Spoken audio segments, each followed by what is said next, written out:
40 வழக்குகளை சந்தித்தவர் என்பதை பெருமிதத்தோடு சொல்றேன். 40 வழக்கம் லஞ்சம் வாங்கினதுக்கு இல்ல, ஊழல் செஞ்சதுக்காக இல்ல, இஸ்லாமியர்களை இரண்டாம் தர குடிமக்களாக மாற்றி அவர்கள் பருதா அணியக்கூடாது, தொழுகை செய்யக்கூடாது, பாங்கு ஓதக்கூடாது, அவர்கள் பொது வீதிகளிலே ஊர்வலம் வரக்கூடாது என்று மோசமான பாசிச தன்மையோடு இந்த நாட்டில் ஒரு சர்வதிகார ஆட்சியை இந்து மதத்தின் பெயரால் இங்கு அண்ணன் தம்பியாக மாமன் மச்சானாக வாழ்கின்ற என் இஸ்லாமியர்களையும் இந்துக்களையும் கிறிஸ்தவர்களையும் பிரித்தாளுகின்ற மத ரீதியான அரசியல் செய்கின்ற பாசிச பாரதிய ஜனதா அரசை எதிர்த்து, மோடி அரசை எதிர்த்து, அமித்ஷாவை எதிர்த்து, இங்கு இருக்கிற கட்சி ராஜாக்களை எதிர்த்து களத்தில் இன்று போராடியதற்காக 40 வழக்குகளை சந்தித்தேன்.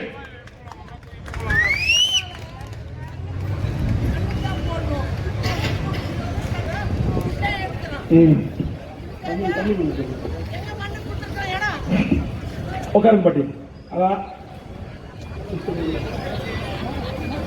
இதையெல்லாம் சொல்லுகிறேன் என்று சொன்னால், இன்னைக்கு தேர்தல் வருது. இங்க இஸ்லாமிய தாய்மார்கள், இஸ்லாமிய இளைஞர்கள் எல்லாம் நோன்பு வச்சிருக்கிறாங்க. அந்த 12ஆம் தேதி நோன்பு தலைமை காட்சி அறிவிச்சாங்க. இந்த படுபாதிங்க எவ்வளவு வக்கர மனம் படைச்சவனா இருப்பான் பாருங்க. 1 மாத காலம் நோன்பு இருந்து இஸ்லாமிய தழுவிய இஸ்லாமிய உறவுகளுடைய அந்த புனித நாளை கொண்டாட இருக்கிற அந்த உறவுகளுக்கு எம்மை ஆளுகின்ற இந்திய அரசு, நரேந்திர மோடி தலைமையிலான இந்த அரசு ஒரு பரிசு அறிவிக்கிறான். அதே 12ஆம் தேதி இரவு என்ன பரிசு என்று சொன்னால், இந்தியாவில் CA, NRC, NPR என்கிற சட்டம் அமுலுக்கு வருகிறது என்று அறிவிக்கிறான். நான் கேட்கிறேன், இந்த சுதந்திர இந்தியாவின் விடுதலைக்கு எத்தனை தியாகிகள் செய்திருக்கிறார்கள் இஸ்லாமியர்கள்? எத்தனை பேர் போரில் மாண்டிருக்கிறார்கள்? என் தேசத்தின் விடுதலைக்காக எத்தனை மாவீரர்கள் இந்த மண்ணில் மடிந்திருக்கிறார்கள்? இஸ்லாமியருடைய பங்களிப்பு இந்த தேசத்தின் விடுதலைக்கு எவ்வளவு பெரிய பங்களிப்பு! ஆனால் இதையெல்லாம் மறந்து இன்றைக்கு ஒரு கூட்டம் இஸ்லாமியர்களை பிரித்தாளுகிறது, கிறிஸ்துவர்களை பிரித்தாளுகிறது, இந்துக்களை பிரித்தாளுகிறது. ஏனென்றால் இந்தியா இந்து நாடாக அறிவிக்க வேண்டும் என்று சொல்லுகிறார்கள். நான் கேட்கிறேன், ஒன்றிய தலைமை அமைச்சர் நரேந்திர மோடி அவர்களே, நீங்க ஒரு யோக்கியவானா? நாங்க ஊழலற்ற ஆட்சியை கொடுக்கிறோம். நீங்க எங்க கொடுத்தீங்க? இன்னைக்கு பத்திரிகை நண்பர்களுக்கு எல்லாம் தெரியும்.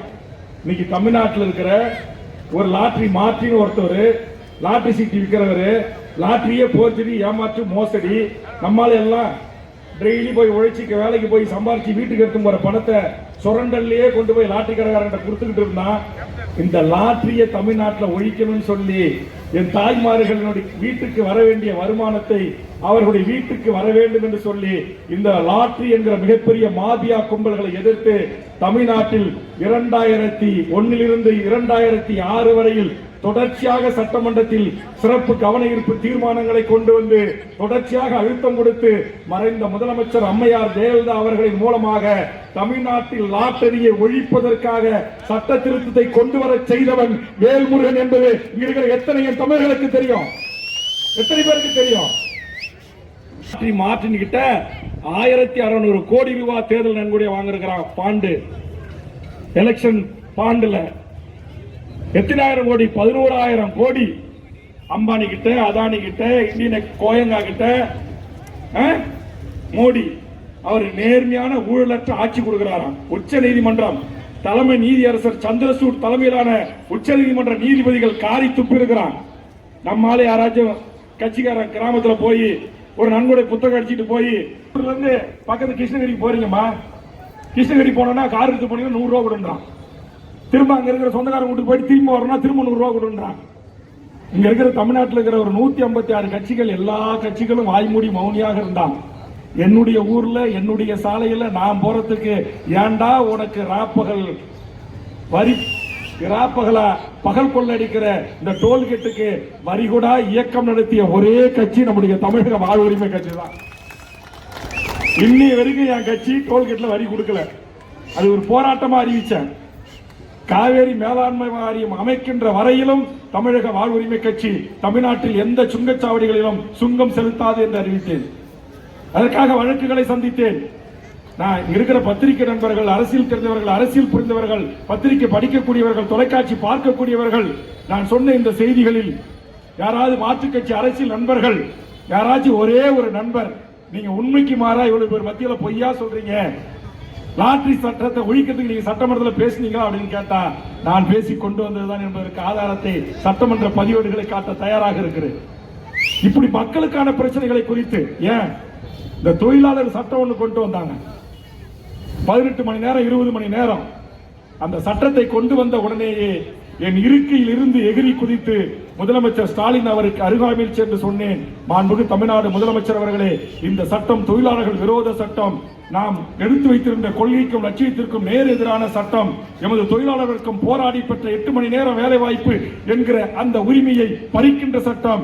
இந்த சட்டத்தை நாம் அமுல்படுத்தினால் நம்முடைய கூட்டணி கட்சிகள் தமிழ்நாட்டில் தொழிலாளர் மக்களிடம், உழைக்கும் தொழிலாளி பாட்டாளி வர்க்கத்திடம் இனி வரும் காலங்களில் முகம் கொடுக்கவே முடியாது. இது மிகப்பெரிய பேர் இடியாக மாறும். அதனால் இதை உடனடியாக திரும்ப பெறுங்கள் என்று சொல்லி வாதாடி போராடி அந்த சட்டம் திரும்ப பெறுவதற்கு முதலில் பிள்ளையார் சுழி போட்டவன் வேல்முருகன் என்பதை இங்கு நான் பதிவு செய்கிறேன்.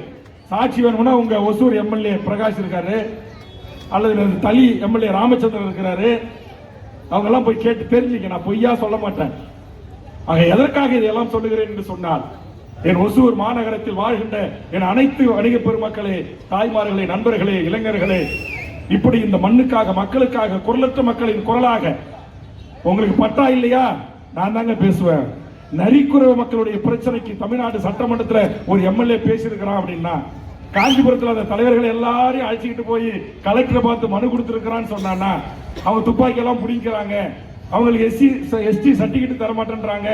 அப்படி என்று நரிக்குறவர் மக்கள் பிரச்சனையில் இருந்து பாம்பு கீரிப்புள்ள உடும்பு பிடிச்சி தன் வாழ்வை ஓட்டிக் கொள்ளுகிற இருளர் சமூக மக்களின் வாழ்வுரிமை பிரச்சனைகளில் இருந்து, ஏன் நமக்கெல்லாம் முடி வெட்டுறாங்கல்ல முடித்திருத்த நண்பர்கள், அந்த முடித்திருத்துகிற அந்த சமூகத்திற்கு இதுவரையில் 75 ஆண்டுகால சுதந்திர இந்தியாவில் அந்த பிள்ளை செல்வங்கள் படிப்பதற்கான வாழும் உரிமை இந்த மண்ணில் மறுக்கப்பட்ட போது, அவர்களுக்கான இடஒதுக்கீடு உரிமை மறுக்கப்பட்ட போது, அவர்களுக்கு உரிய கணக்கை எடுத்து அவர்களை நீங்கள் மிகவும் பின்தங்கிய பட்டியலில் இருந்து எஸ்டி பிரிவுக்கு மாற்றி, அவர்கள் விரும்புகின்ற பிரிவுக்கு மாற்றி, அவர்கள் பிள்ளை செல்வங்களுக்கு படிப்பதற்கு வாய்ப்பை ஏற்படுத்தி தாருங்கள் என்று தமிழக சட்டமன்றத்தில் அந்த முடித்திருத்துகிற மக்களுக்கும் பேசிய கட்சி தான் தமிழக வாழ்வுரிமை கட்சி என்பதை நான் பதிவு செய்கிறேன். தமிழக வாழ்வுரிமை கட்சியின் குரல் அங்கு ஒலிக்கும் என்பதை நேரத்தில் உங்களுக்கு நான் உறுதிமொழியாக தந்து, எனது அருமை உறவுகளே, தமிழக வாழ்வுரிமை கட்சி என்பது உங்களை போன்று நியாயமான கோரிக்கைக்காக நீண்ட நாள் காத்திருக்கிற இந்த மக்களின் உணர்வுகளை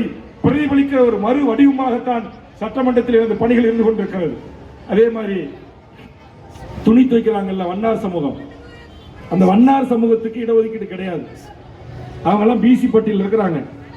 அந்த மக்கள் 75 வருஷமா சொல்றாங்க, எங்களை எம்பிசி பட்டியல சேருங்க, இல்ல எஸ்டி பட்டியல சேருங்க, எங்களுடைய பிள்ளை செல்வங்களும் பணக்கார மாணவரோடு போட்டி போட்டுக்கிட்டு நாங்க இன்ஜினியரிங் படிக்க முடியல, டாக்டர் படிக்க முடியல, அதனால எங்களுக்காக யாராச்சும் ஒருத்தவங்க குரல் கொடுக்க மாட்டாங்களா அப்படி என்று 75 ஆண்டு சுதந்திர இந்தியாவின் வரலாற்றில் அந்த வண்ணார் சமூகம், முடித்திருத்துவோர் சமூகங்களுடைய, அந்த நரிக்குறவர் சமூகனுடைய, அந்த நம்முடைய வாங்க வருகிறாங்க பேராசிரியர் பெருமக்களின் கோரிக்கைக்காக எமது விவசாயிகள் உற்பத்தி செய்கின்ற நியாயமான பொருட்களுக்கு கட்டுப்படியான நியாயமான ஒரு விலை வேண்டும் என்பதற்காக இன்றைக்கு டெல்லியை நோக்கி போராடி கொண்டிருக்கிறார்களே எனது அருமை பல்லாயிரக்கணக்கான பஞ்சாபை சேர்ந்த எமது அருமை விவசாயிகள். அந்த விவசாயிகளுடைய ஒற்றை கோரிக்கை என்ன? இன்னைக்கு இந்த மைக்கை உற்பத்தி பண்றோம், இந்த மைக்கு 2000 விற்க முடியும். இந்த செல்போனை உற்பத்தி பண்றோம், இந்த செல்போன் 50,000 விற்க முடியும்.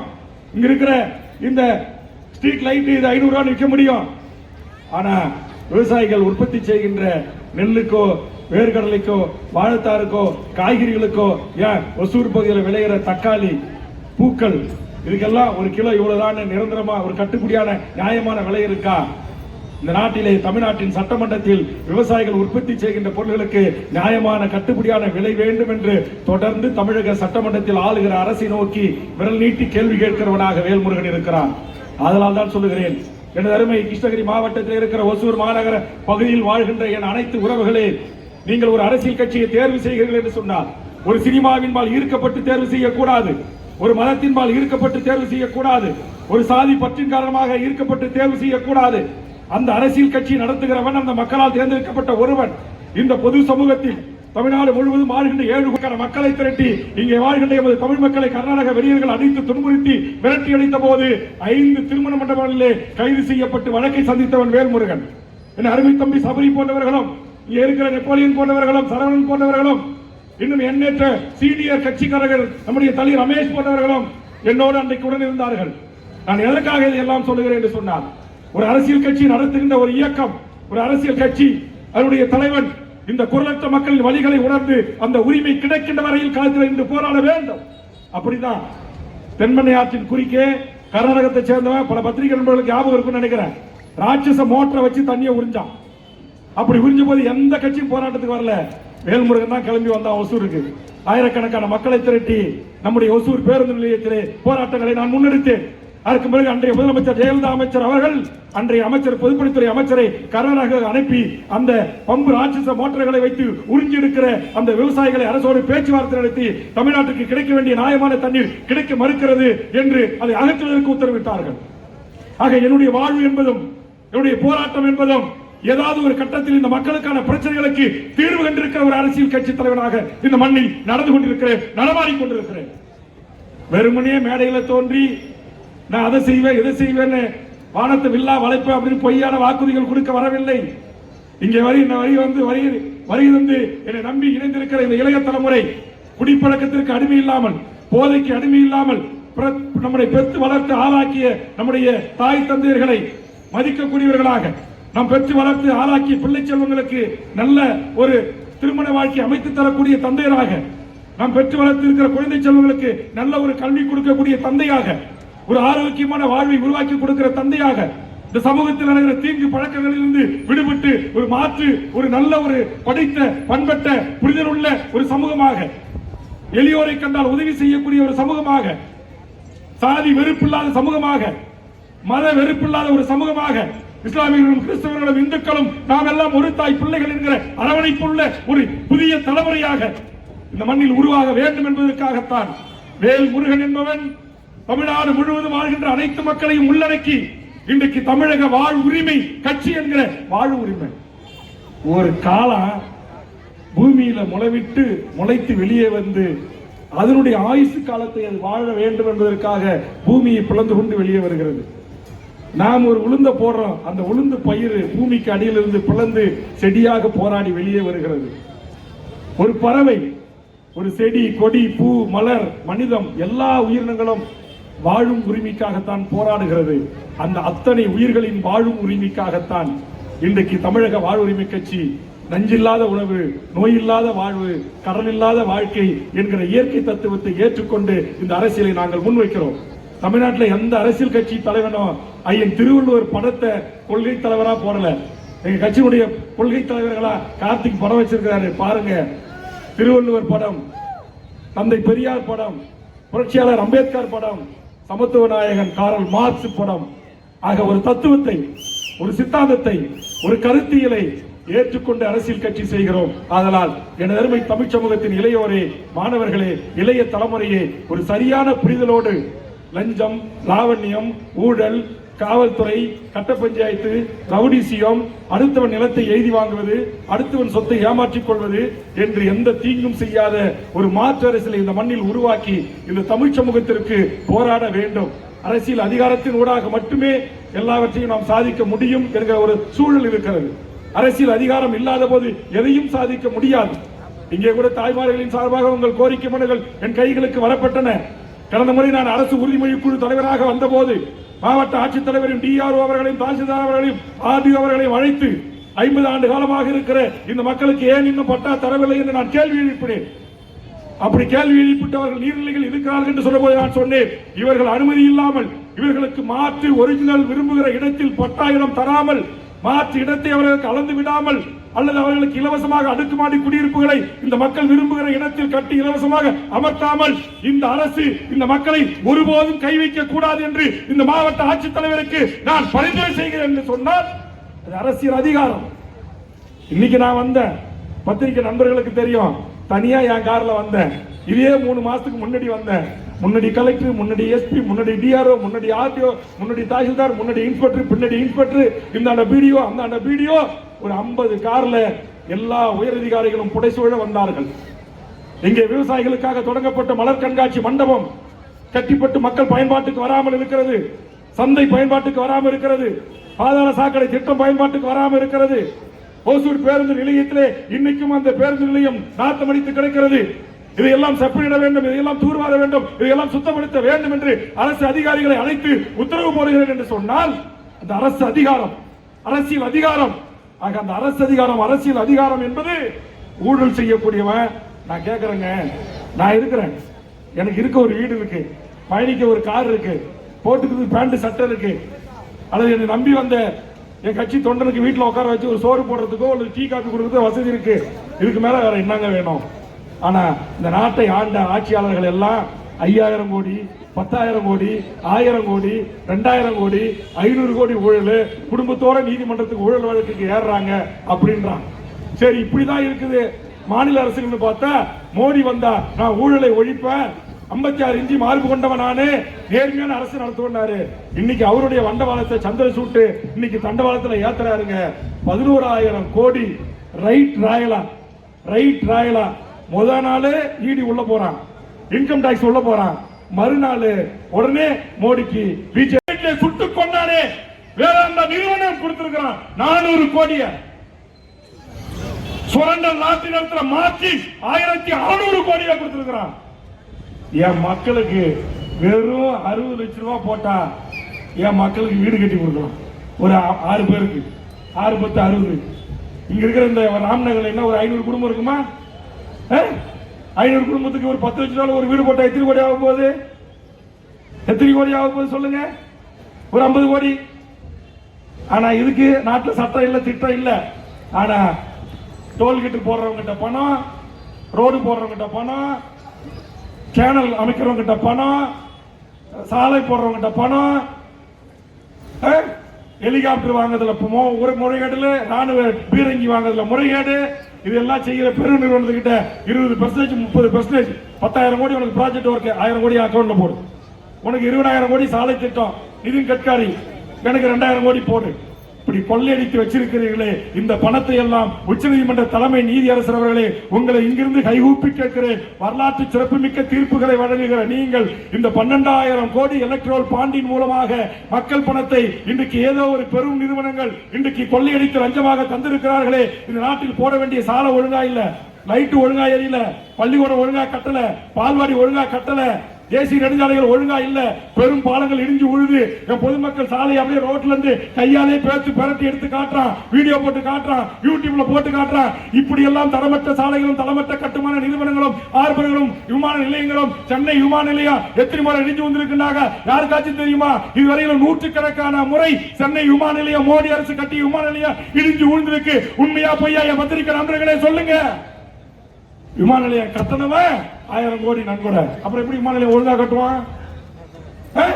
ஆக நான் நம்முடைய நீதியரசர் தலைமை நீதியரசரை வேண்டுகோள் வைக்கிறேன். இந்த 12,000 கோடி ரூபாயும் பணத்தையும் அரசுடைமையாக்கி அரசின் கஜானாவுக்கு கொண்டு வந்து என் ஏழை எளிய வீடு இல்லாத மக்களுக்கு வீடு கொடுங்க, பட்டா இல்லாத மக்களுக்கு பட்டா கொடுங்க, கைகால் இல்லாத மக்களுக்கு இருசக்கர வாகனம் கொடுங்க, என் ஏழை பிள்ளை செல்வங்களுக்கு கடன் இல்லா வட்டியை கொடுங்க படிப்பதற்கு, என் முதியோர் தாய்மார்களுக்கு ஊக்கத்தொகையை உயர்த்தி கொடுங்க.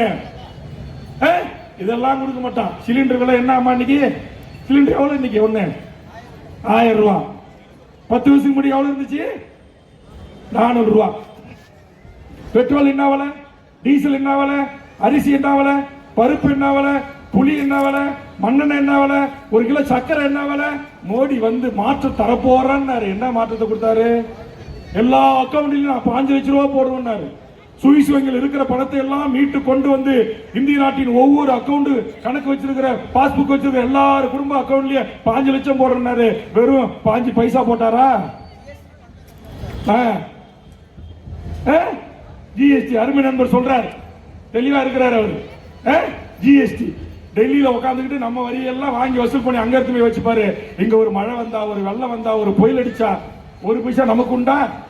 இப்ப திருநெல்வேலி வெள்ளத்துல முழுகிச்சு, தென்காசி முழுகிச்சு, கன்னியாகுமரி முழுகிச்சு, 1 பைசா நமக்கு உண்டா? கிடையாது.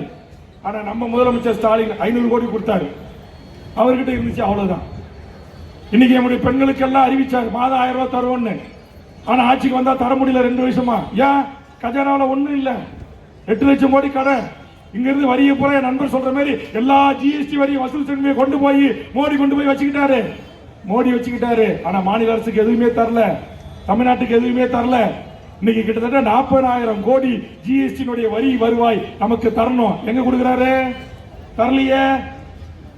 இதையெல்லாம் கருத்திலே கொண்டு இந்த மண்ணுக்காக, இந்த மக்களுக்காக, இந்த மொழிக்காக அது எந்த அரசுகள் தவறு செய்தாலும் நெஞ்சுரத்தோடு தமிழக சட்டமன்றத்தில் குரல் கொடுக்கிற, மண்ணுக்காக, மக்களுக்காக, மொழிக்காக, இனத்திற்காக குரலற்ற மக்களின் குரலாய் ஒலிக்கின்ற எமது தமிழக வாழ்வுரிமை கட்சியை என் இளைய தலைமுறை அனைவரும் ஆதரிக்க வேண்டும். ஏதோ இன்னைக்கு கார்த்திக் வந்தாரு, அவருடைய நண்பர்கள்லாம் வந்தாங்க, இந்த கூட்டு வந்து கட்சியில சேர்ந்தாங்க அப்படின்றதோடு விட்டுவிடக் கூடாது. என்னை பொறுத்தவரையில் நான் என் பொது வாழ்வில் யாரிடத்தில் ஒரு ரூபா லஞ்சம் வாங்கல, கமிஷன் வாங்கல, எனக்கு பீடி குடிக்க மாட்டேன், சிகரெட் குடிக்க மாட்டேன், காபி குடிக்க மாட்டேன், எனக்கு எந்த கெட்ட பழக்கமும் இல்லை. எந்த அரசு எம்எல்ஏங்கிற பயன்படுத்தி எந்த மக்களிடத்திலும் எதற்காகவும் லஞ்சம், லாவணியம், ஊழல் முறைகேட்டில் ஈடுபடல. ஒரு பொது வாழ்க்கையில் நேர்மையாக, நியாயமாக, கண்ணியமாக ஒரு மாற்று அரசியலை இந்த மண்ணில் உருவாக்க முடியாதா? தமிழ்நாட்டின் சட்டமன்ற வரலாற்றில் சரியா 25 வயசுல ஒரு சின்ன வயசுல மீச முளைக்காத காலத்துல தமிழ்நாடு சட்டமன்றத்துக்கு உள்ள போனேன். இன்னைக்கு 3வது முறை எம்எல்ஏ, 6 முறை தேர்தல் சந்தித்திருக்கிறேன். எங்கேயாவது என் தொகுதியில் வந்து ஒரே ஒரு பொதுமக்கள் கிட்ட வேல்முருகன் ஒரு கடையை காலி பண்ணா, ஒரு வீட்டை எழுதி வாங்கிட்டான், ஒரு நிலத்தை எழுதி வாங்கிட்டான், ஒரே ஒரு குற்றச்சாட்டு, ஒரே ஒரு அவதூறு, ஒரே ஒரு பழி சொல். ஆக பொது வாழ்க்கையில் அரசியல்வாதிகள் என்றாலே மிக மோசமானவர்கள், லஞ்சம் வாங்குவவர்கள், ஊழல் செய்கின்றவர்கள், வேலை வாங்கி தரேன், டிரான்ஸ்பர் வாங்கி தரேன், அதை பண்ணி தரேன், எதை பண்ணி தரேன்னு. அப்படி எதுவுமே வேல்முருகன்